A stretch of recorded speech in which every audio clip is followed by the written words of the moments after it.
नमस्कार दोस्तों, मैं Vinod Kumawat, team physics CLC Sikar से।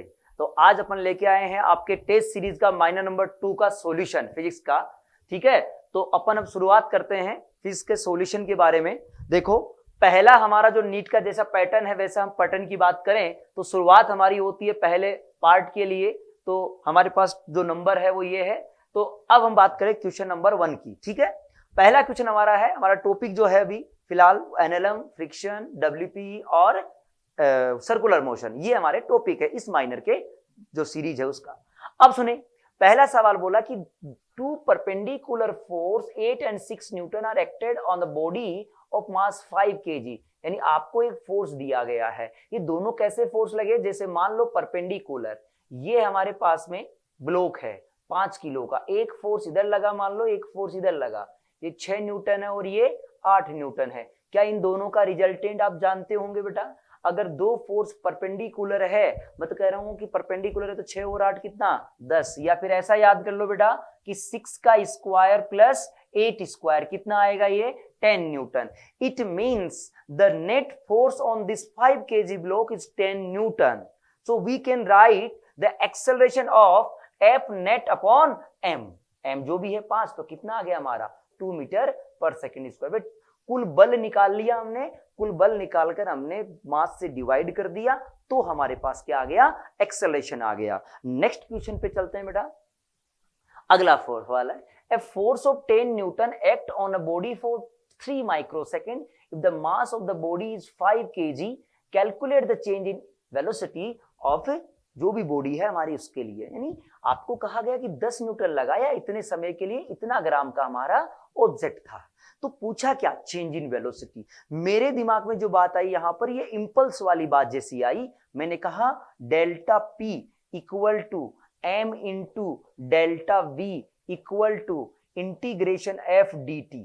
क्या यहां तो हमारे पास कांस्टेंट फोर्स लगा है, एवरेज फोर्स डेल्टा टी, तो फोर्स का वैल्यू कितना लगा बेटा 10 न्यूटन, ये 3 माइक्रो, माइक्रो में 10 की पावर माइनस का 6, m जो है उससे डिवाइड कर देता हूं बेटा, तो डेल्टा v आ जाएगा कितना 5 ग्राम, तो 10 की पावर माइनस का 3 लिख दिया, ग्राम को केजी में कन्वर्ट करना पड़ेगा।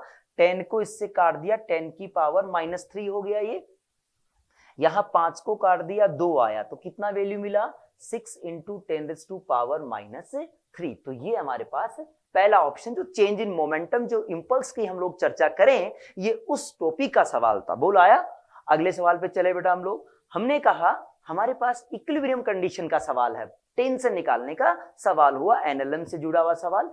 तो अब पूछा क्या, T1, T2, T3 का अपन को वैल्यू निकालना। तो हम क्या कहते हैं बेटा कि फ्री बॉडी डायग्राम बनाओ। क्या बनाओ, FBD बनाओ। जो हमने कहा जैसे मान लो इस वाले ब्लॉक की फ्री बॉडी डायग्राम बनाए, तो इस पे नीचे की ओर क्या लगेगा, इसका mg, और ऊपर क्या लगेगा टेंशन T1।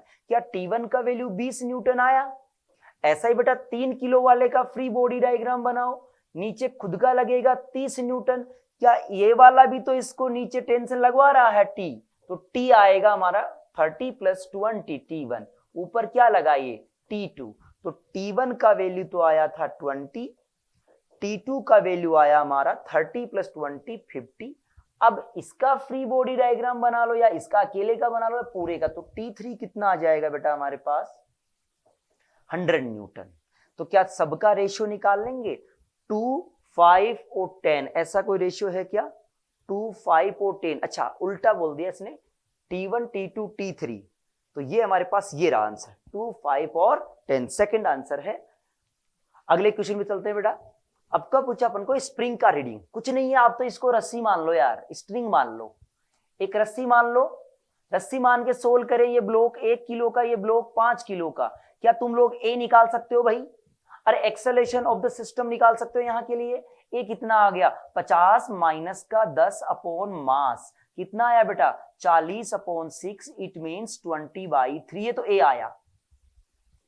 अब बता, मैंने ए निकाल लिया, तो क्या यहां पर मैं टी भी तो निकाल सकता हूं यार, क्योंकि ये टी होगा तो ये भी टी, और ये कितना होगा 2t। बोल 2t ही क्या इसका रीडिंग आएगा हमारा। तो सुन, अब नीचे कितना लगा रहे भाई 50 न्यूटन, तो हम लिखेंगे ये नीचे की ओर आ रहा है ए से तो 50 minus T equal to 5 into A हमारा 20/3। तो इस टी का वैल्यू निकालेंगे 50 माइनस 100/3 बेटा, इसको इधर ले आया, टी को उधर ले गया, एलसीएम ले लो, 150 माइनस 100 तो कितना आया 50/3 न्यूटन। आप देखो केजी वेट में आंसर दे रखा आपको, किसमें दे रखा है केजी वेट में, तो केजी वेट में आंसर निकालोगे, गड़बड़ कैसे हुआ। हाँ फिर देख लेते हैं, 50 माइनस 10 40/6 तो 20/3 आ गया हमारे पास में, ये तो ए आया हमने, हाँ सही लिखा 50/50/t, ये टी आ गया हमारा, न्यूटन में आया भाई, किसमें आया है न्यूटन में, ये ऑप्शन किसमें दिया केजी वेट में, ये तो यहां का टी आया, हमको तो 2t निकालना यार, तो 2t कितना हो गया 2 टाइम्स ऑफ दिस, ये न्यूटन में होता तो ये केजी वेट में है तो जी से डिवाइड कर दो या 10 से, तो ये 10/3 केजी वेट या KGF भी बोल सकते हैं, तो हमारा आंसर आ गया 10/3 फर्स्ट ऑप्शन। नेक्स्ट सवाल पे चलते हैं, अगला सवाल है हमारे पास में, force required to move a mass of 1 kg rest on a horizontal rough plane. बेटा घर्षण फ्रिक्शन का सवाल है हमारा, बताओ कितना किलो का ब्लॉक है हमारा 1 किलो का, इसने कहा कितना हॉरिजॉन्टल फोर्स लगाना पड़ेगा, ये म्यू कितना है हमारा 0.1, ये म्यू दिया, बताओ इधर की ओर क्या लगेगा म्यू mg। मेरे हिसाब से जो फोर्स होगा वो फ्रिक्शन से चलाने के लिए F का value greater than equal to होना चाहिए फ्रिक्शन, इसका मतलब म्यू mg से बड़ा या बराबर होना चाहिए हमारा।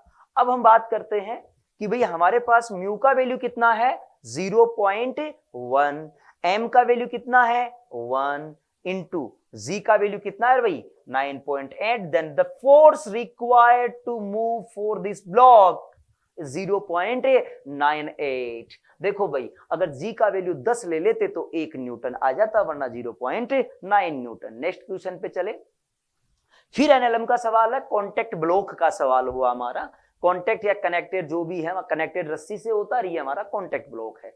सवाल बोला 7 और 5 किलो द्रव्यमान के कण रखे गए, यहाँ कोई फ्रिक्शन नहीं है, यदि भारी कण पर 6 न्यूटन का फोर्स लगाया तो हल्के कण पर बल कितना होगा। सुने भाई, हल्के कण पे जो फोर्स पूछा है, पहली बात तो ए लिख दो भाई, ए कैसे लिखा जाता है total force, net force on the system upon total mass. क्या 1/2 आया, बोल आया कि नहीं आया, ये तो हमारा ए। अब आपको छोटे मास पर फोर्स निकालना है, क्या छोटे वाला मास भी हमारा ए से ही जाएगा, क्या नेट फोर्स एफ ए के बराबर हुआ करता है, मास 5 है, ए का वैल्यू 1/2, कितना आएगा रे भाई 2.5 न्यूटन, हमारा आंसर आ गया। बोलो क्लियर।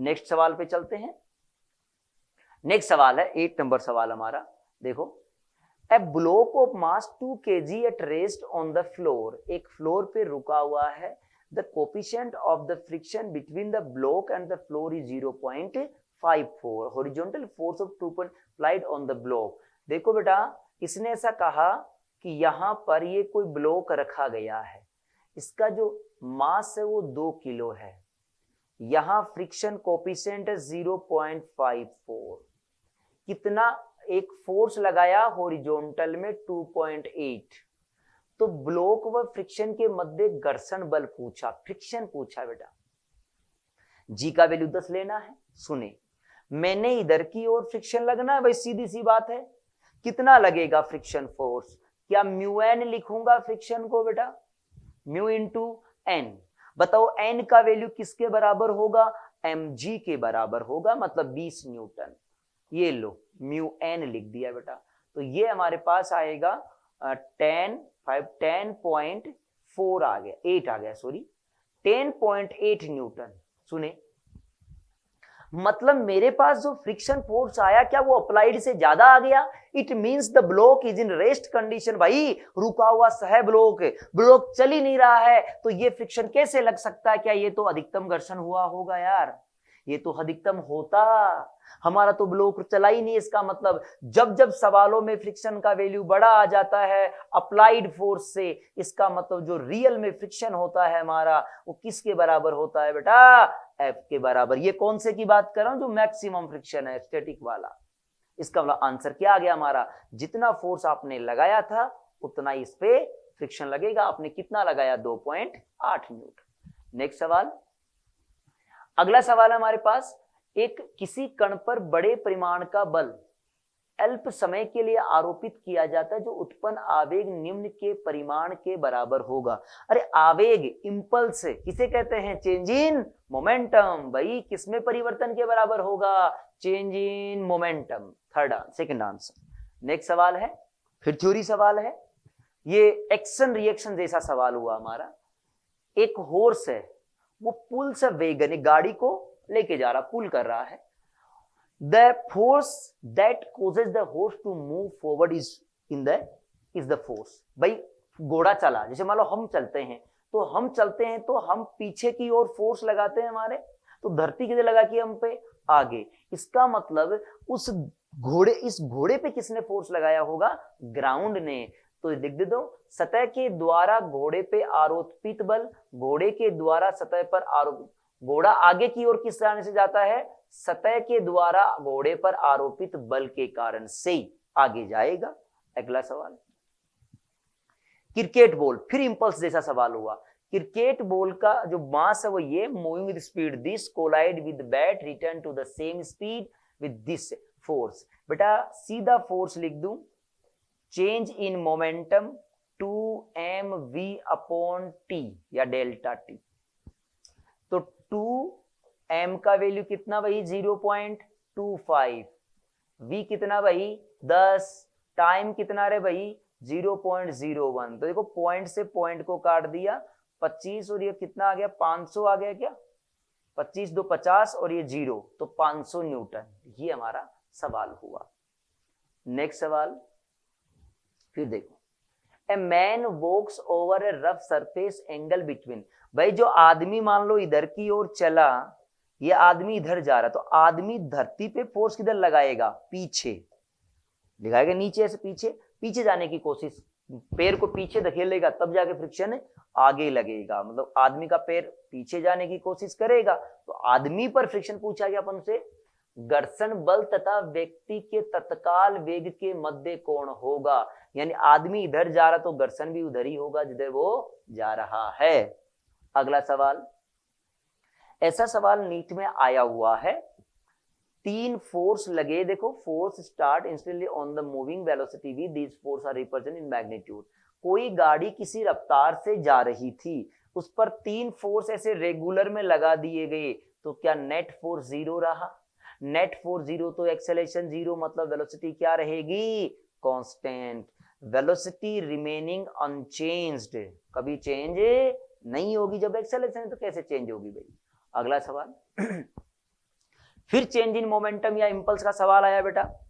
हमको दिया गया है एक्सटी ग्राफ, मैं ये कह रहा हूं चेंज इन मोमेंटम लिखोगे तो m into V final minus V initial, m का वैल्यू 0.1 kg।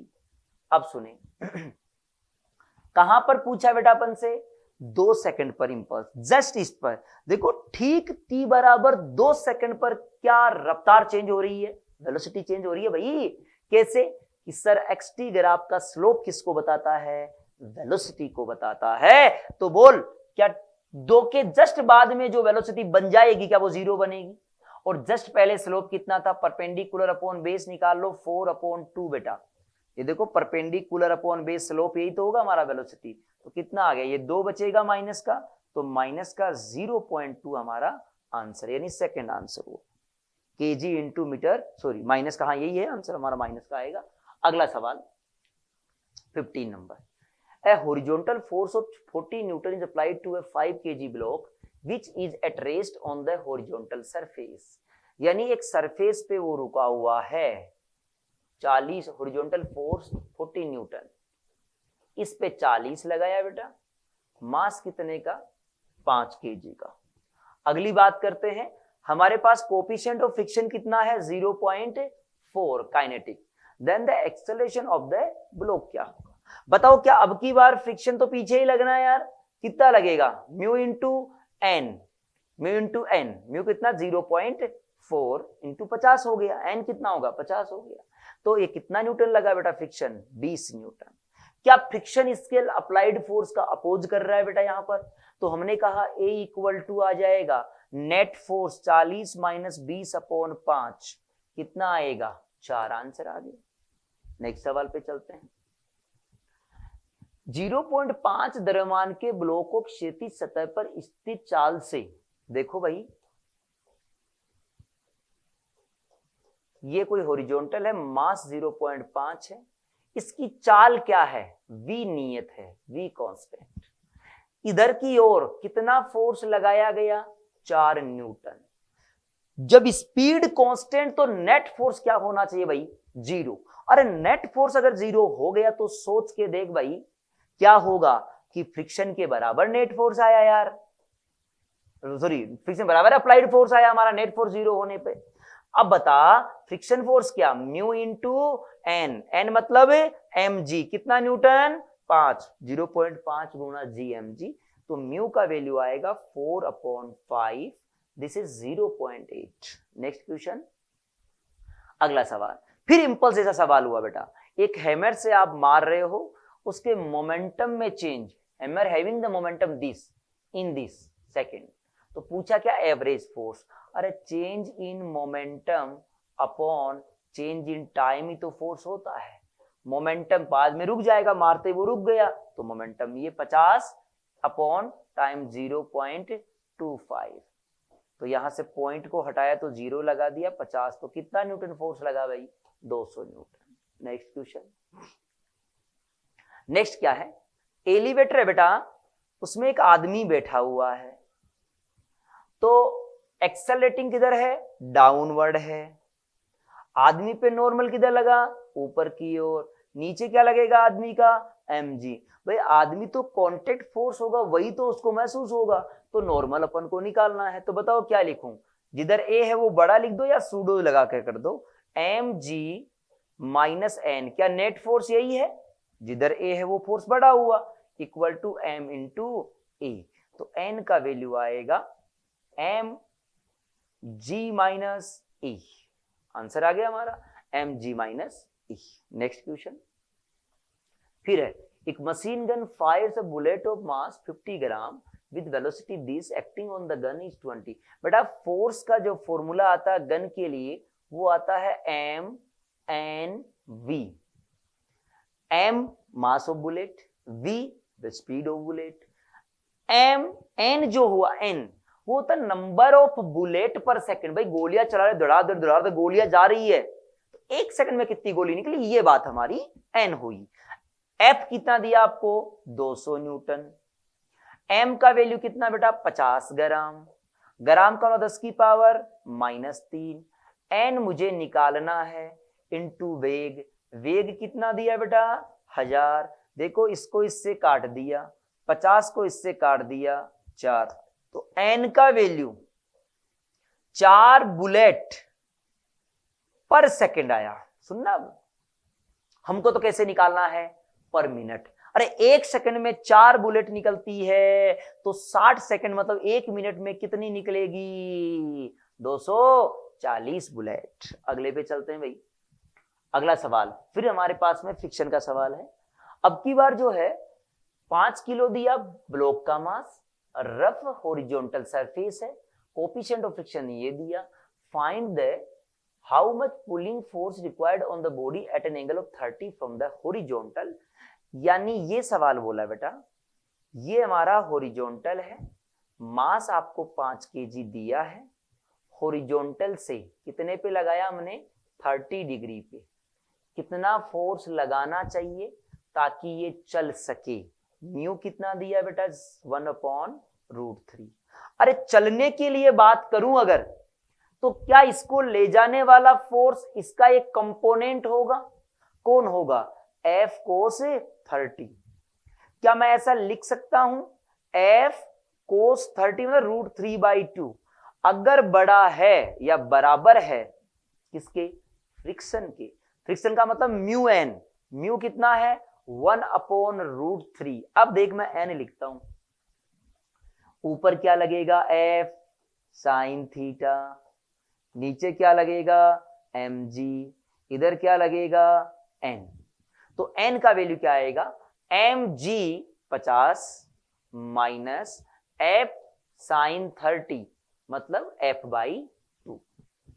इसका सॉल्यूशन करें बेटा हम लोग। देखो मैं एक काम करता हूं, इसको इक्वल टू वाली कंडीशन लेके चल लेते हैं। इस √3 को इधर ले आओ बेटा, तो हो जाएगा 3/2f equal to √3 50 minus f/2, तो इधर ले आऊंगा बेटा f/2 हो गया हमारा इक्वल टू 50। तो ये 1.5 और 0.5 2f हो गया बेटा 50 के बराबर।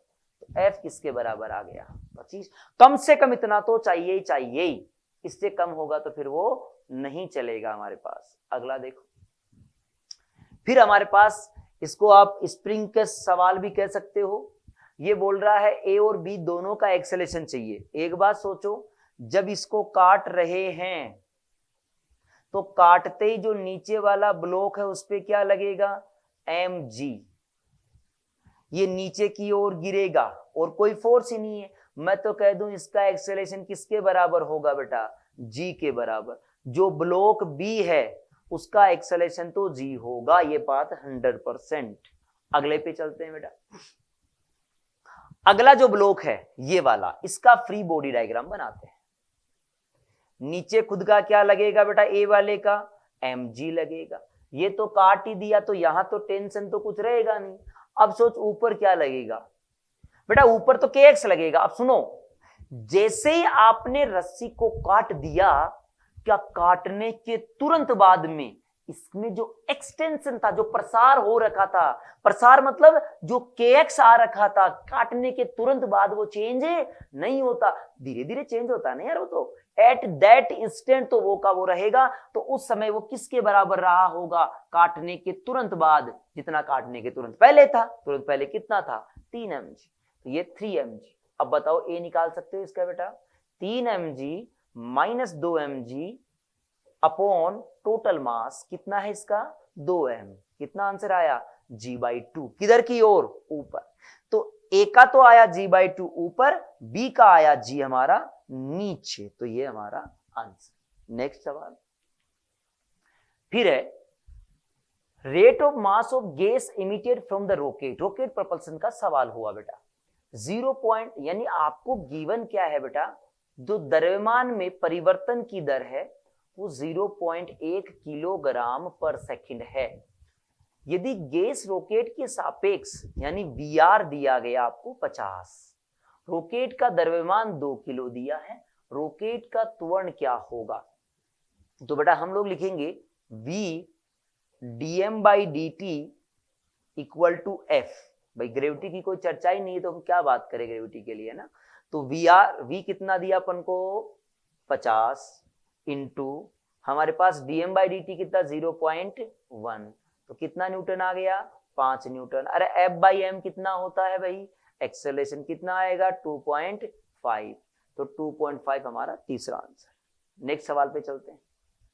देखें यहां पर एक 100 किलो का है बेटा, ये 100 किलो और ब्लॉक बी है वो 200 किलो का। F लगाया, coefficient of friction between A and B यहां 0.2 and between B and ground 0.3। Minimum कितना लगाए कि ये ब्लॉक चलने लग जाए। अरे भाई चलेगा, तो इधर F लगाएंगे तो इधर क्या लगेगा, ऊपर के कारण से ये वाला फ्रिक्शन लगेगा, वो आएगा म्यू इंटू एन। एन कितना ऊपर वाले ब्लॉक का 100,000 हो गया क्या बेटा, इसका एन लगेगा ना यहाँ, तो देख इसका तो नीचे 100 × ऊपर एन, तो ये हो गया म्यू एन। एक इधर भी लगेगा आगे जाएगा तो वो म्यू कितना 0.3, एन कितना ये 2000। मतलब ये तो हो गया 600 हो गया क्या, 3 × 2 600, ये हो गया आपके पास कितना 200 हुआ क्या 1000 और ये 200 हो गया। अब सवाल क्या पूछा हमसे कि F दिया गया, ये 100 किलो का है, ए तो और बी हमारा 200 किलो का वोल्ट से बांधा गया है। The coefficient of friction between A and B is 0.2। A B के 0.2 मतलब ये 100,000 का हो गया 200 न्यूटन, और यहाँ 200, सॉरी यहाँ गड़बड़ कर दिया, यहाँ 200 किलो, तो यहाँ कितना न्यूटन, यहाँ नॉर्मल कितने का लगेगा भाई, यहाँ देखो नॉर्मल, क्या इसका भी लगेगा, इसका भी लगेगा नॉर्मल, तो भाई यानी 100 किलो और 200 300 किलो का नॉर्मल लगेगा, मतलब 3000 लगेगा। ये कितना आएगा 900। अब 900 और ये 200 फ्रिक्शन कितना हो गया 1100। कम से कम आपको 1100 न्यूटन तो फ्रिक्शन है, फोर्स चाहिए ही चाहिए, अन्यथा वो नहीं चलेगा। अगला सवाल, एक सड़क पे बंकन नहीं है तथा घर्षण गुणांक 0.8 है, तो त्रिज्या 8 मीटर की वर्तीय सड़क पर गाड़ी के बिना मुड़ने के लिए अधिकतम चाल, बेटा v equal to √ of mu into R into G. v चाहिए अपन को, म्यू का वैल्यू 0.8, त्रिज्या 8, g 10, तो कितना आ गया 8 आ गया। अगला सवाल, फिर देखो स्टेटमेंट का सवाल है हमारा, थोड़ा सा थ्योरी सवाल है।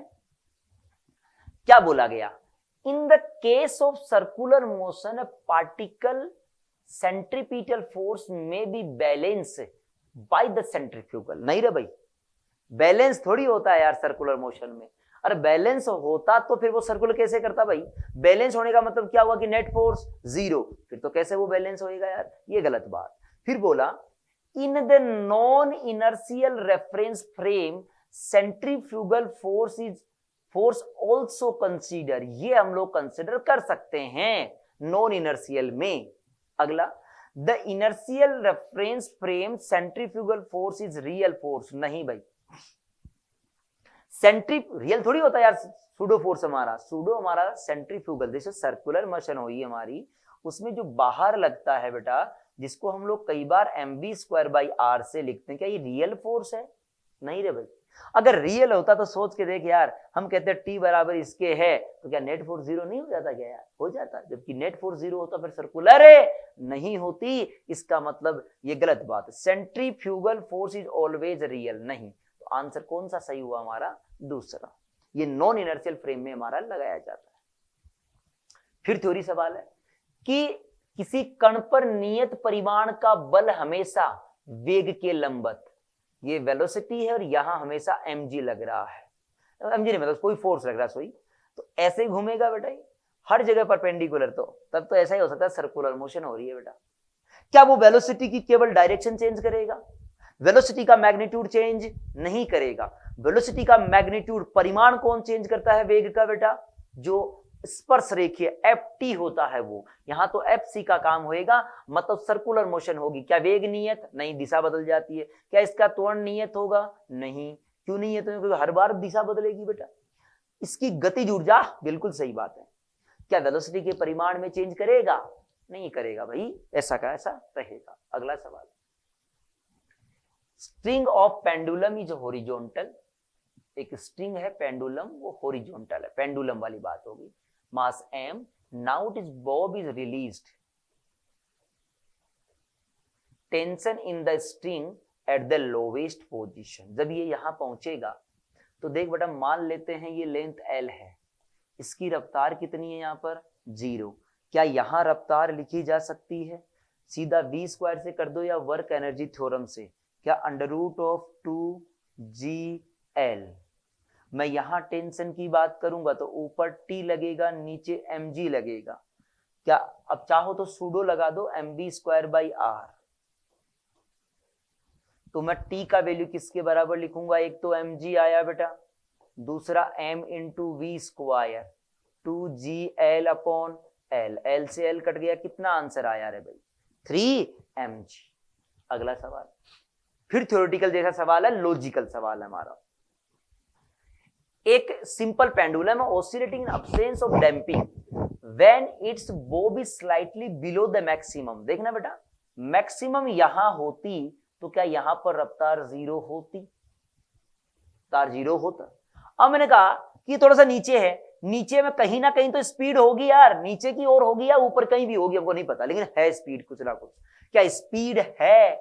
इसका मतलब एक तो लगेगा AC, और क्या एक जी साइन का, जी का भी तो एक कंपोनेंट लगेगा, साइन या कोस कोई भी ले लो। जब मान लो ये थीटा होता यहां से, तो इसको लिखते जी साइन थीटा।